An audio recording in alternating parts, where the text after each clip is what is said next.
go, Shane. From the Bowlium in Montclair, California, we're here for the title match of the SoCal Baker Team tournament.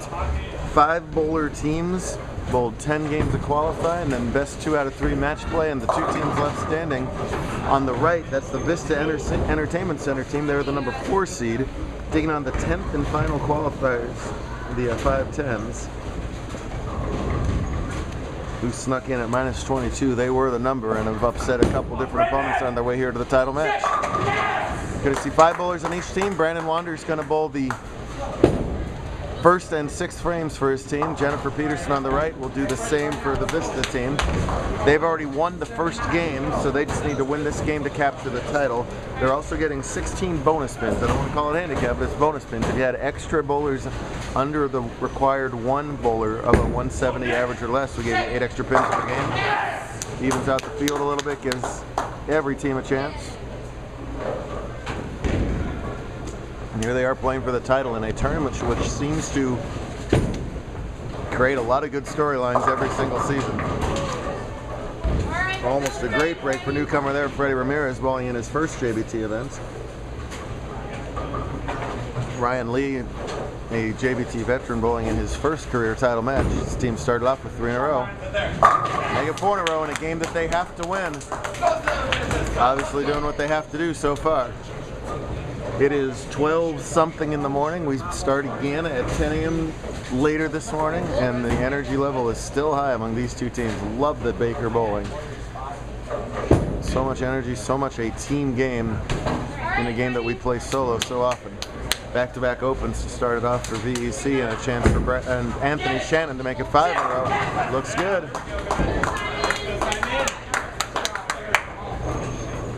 So in must-win situations, these guys are clobbering them as every bowler on the team opens up with a strike.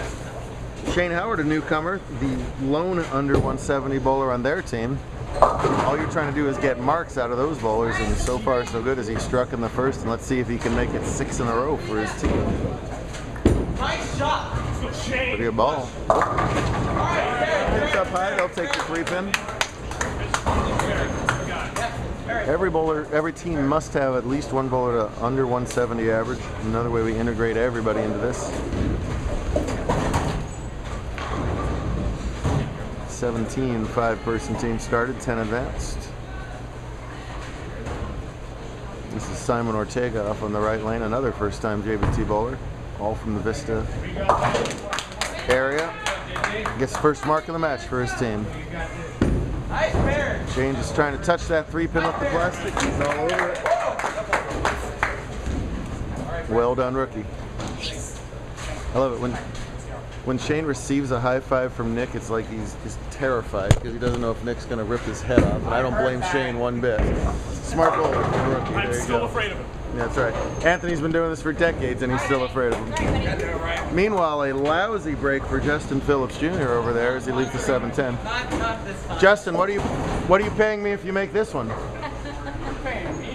Oh, wait a second. That's a paradigm shift right there. You're paying me. Justin said he'd give me 10 bucks if his dad made the 4-9 earlier, and he promptly made it, and I got 75 cents for it. I don't know what that was all about. Yeah. Beautiful shot from Wanders. He does his job. Let's see if we get the first ever 7-10 converted on our camera. We do not. Instead, sign the man up for Tampa or Minnesota or God knows they did. Washington or many teams. God knows they need a field goal kicker, so.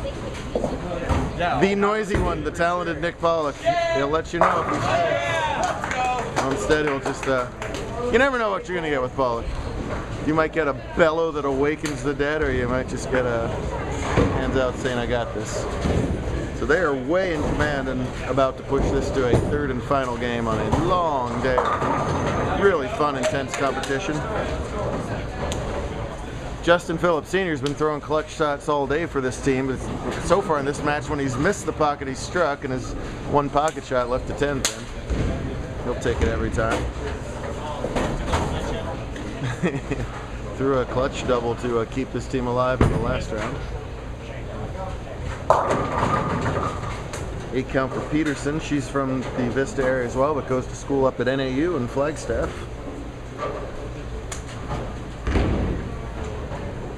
up quickly here as this match is just about accounted for.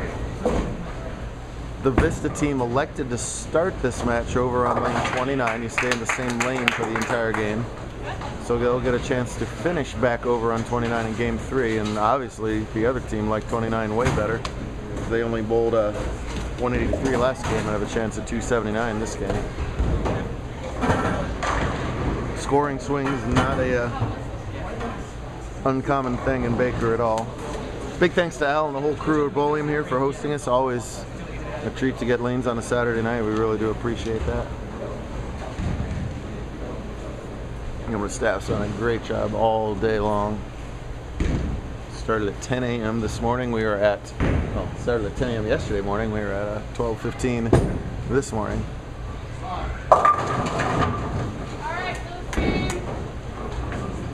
It's kind of an awkward spot in a Baker match like this where sometimes you'd want to just keep working even when you're down a ton for the next time you see that lane. Well, they're not going to see lane 30 again, so they don't have to figure that out. What I think the key right here is to just be maintaining as much momentum as it can. Who cares if you're down 100 pins? And I think when you watch the college bowlers bowl Baker, even in lost cause situations, they will be trained to keep that energy and keep those spirits way up, because they're going to have to be right back up again, because it's about to be 0-0 in the first frame of the third game. So, and I know it's late and they've been bowling forever, but the sitting down thing, even for a more even keel team like this is, I'm not a huge fan of. Then again, maybe they need every single drop of energy and emotion they have left, and they're just going to store it for game 3. Conversely, why the other team hasn't thrown a ball yet? They were all the way in the 8th frame. They got ahead of them because they were only throwing 1 shot per frame, and they don't want to finish off their game and then get ice cold. So they're just trying to get back on pace with the other team.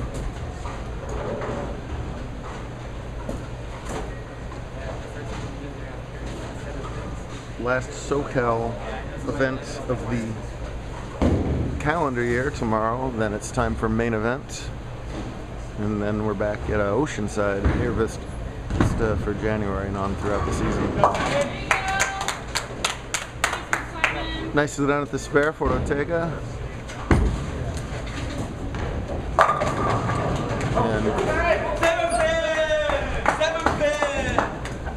And usually I kind of chide teams when they exaggerate a little bit, but this team has left an extraordinary amount of 7 pins unlike his, and so they are allowed to Jeff, can we change our name to We Ain't make it Seven really Pins? good. You may not. Thank you for asking.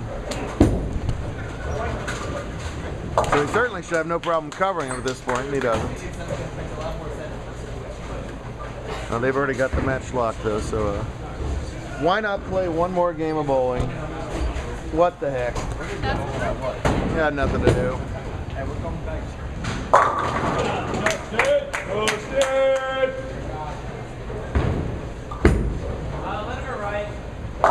Phillips, the lone adult left. Each team could have up to 2 adults. The last old man standing. Fine bowler. He's been putting a lot of X's up on the board.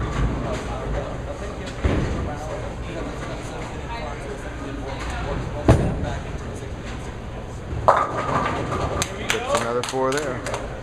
Shannon has been knocking on the door of a JBT title. And he's going to put his team up in the 250s. Of these 10 players, only 2 of them have wins on our tour. That, of course, Pollock with a bunch of them, and then Brandon Wanders with a couple as well. Jennifer, the only person on Vista's team with any JBT experience prior to today. Nice 3 in the 10th gets theirs that gets the team's momentum and energy back up. 197 with the bonus, so will not quite be enough to beat the 258. Let's play another game of bowling. Why not? Let's do it. You get me some water. Go!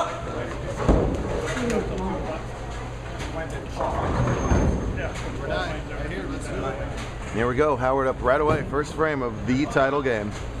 Wide right, but avoids the washout. See what Peterson can do. Here you just gotta rear back and throw your Sunday punch, as Bo Burton used to say, because each player only has 2 frames left to fill.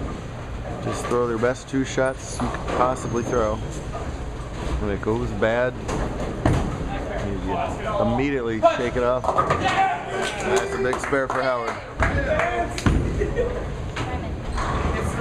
All right, nicely done.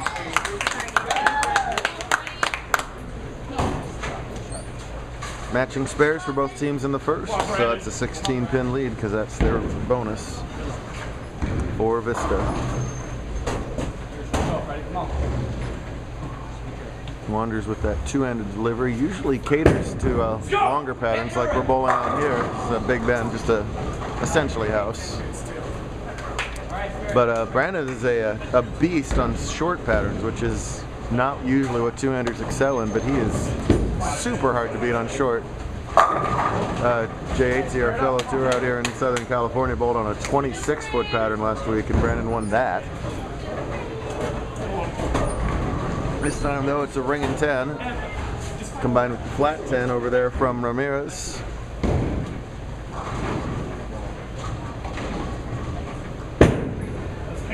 Nicely done at the spare from Wanderers.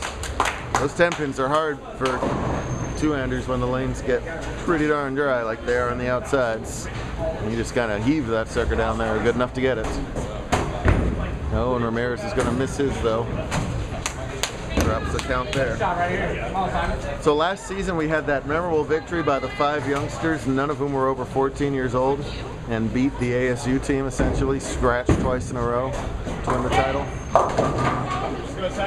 This Vista team had no idea that they were bowling in this tournament until a couple hours before the tournament started.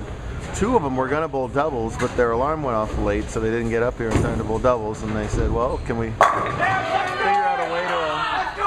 figure out a way to form a team here? And they waited till a couple guys got off work, hopped on the I-5, and here they are in the title match. And Pollock converts the 5-count washout.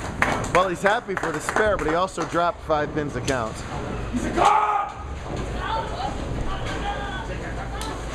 I don't know what language just came out of Shannon there. Some kind of Turkmenistanese or something that just happened there. See if Phillips can double up in the 4th. Yeah, you betcha. Nice shot out of Phillips. This team has been kind of quiet, but they're starting to make some noise. Both teams feeling the finish line coming here. Beautiful shot from Lee. It seems like Ryan's trying to figure out what to say, and then he gives up and just yells. It's very interesting.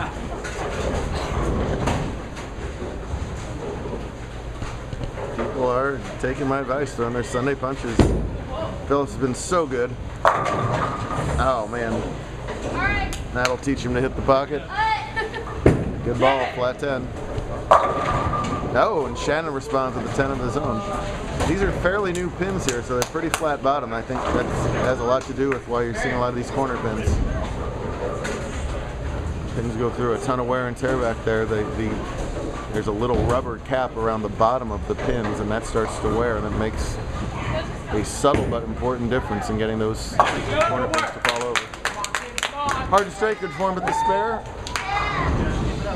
97 pins, or 97 through 5. Gives them a 3-pin lead plus the 16 they're getting, so they're up 19 as each team starts their final shots for each bowler. Oh, and Peterson finishes off with a strike. Boy, when that leadoff bowler can strike, it really, really gives the team a boost. See if Howard can do the same. And Howard answers with a strike of his own. So Shane does his job. The lead remains 16, and now both teams working on strikes in the 7th. Here comes Freddie.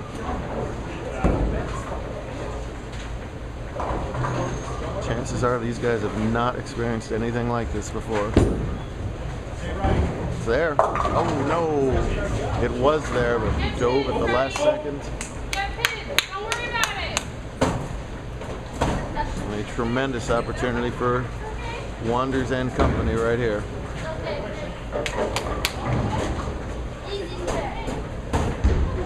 Even a mark here picks up pins. And he crushes it. Veteran bowler, one of the 2 title winners in this entire pair of 10. Throwing a key shot when he needed it the most. Jennifer over here telling Freddie to get his pin. She's right. This dude saying easy spare. I don't know about that.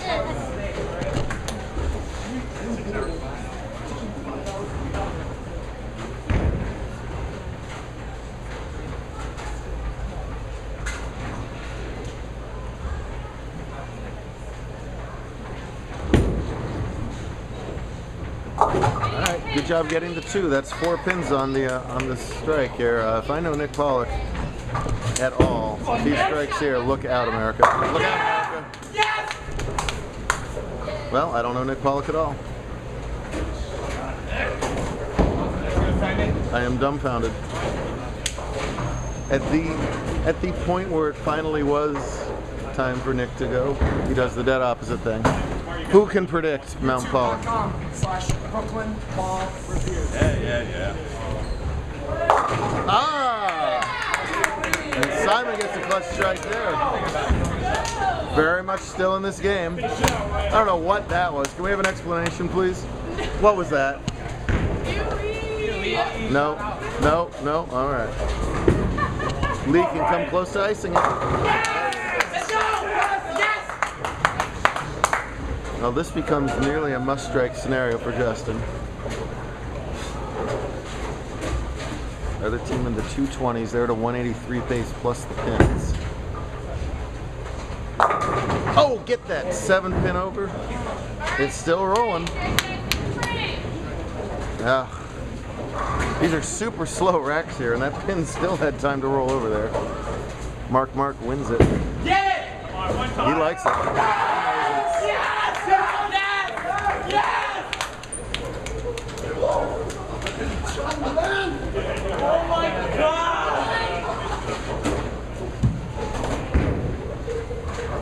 Phillips has the spare, but it's too big a string as Anthony Shannon ends a very long wait for his first career title. Brandon's going to add another to his collection. Nick will add another to his collection. Ryan Lee ends a long wait for his first career title. And Shane Howard thinks these things are easy. He just walks in and wins his first on his first try. Well, what a fantastic effort from the Vista Club. Yes! But every single bowler gets strikes the whole way out. What does that mean? Back 7 for the team. 244 to take it in the title. From the 10 seed to the win. Another good story here in the SoCal doubles.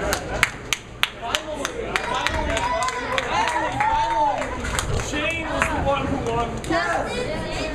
Hey guys, we went 10 to first. We went 10 to first. That was like